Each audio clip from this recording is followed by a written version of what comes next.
I mean, in the sense that, every crisis, particularly a world crisis, a global crisis, like COVID, which really rocked the world. I'm sometimes amazed as how quickly we've forgotten what we went through, right? But like, it's almost as if we don't want to remember that dread and leave it as some bad memory.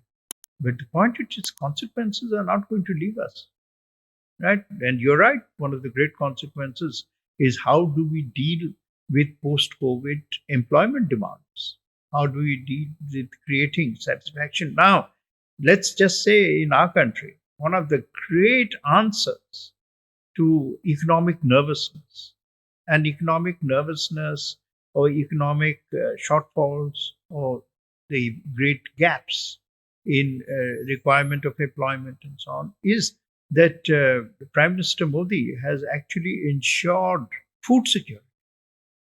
This food security is one of the fundamental levers of stability in our country, right? And if you'd had that, then of course there will be angst.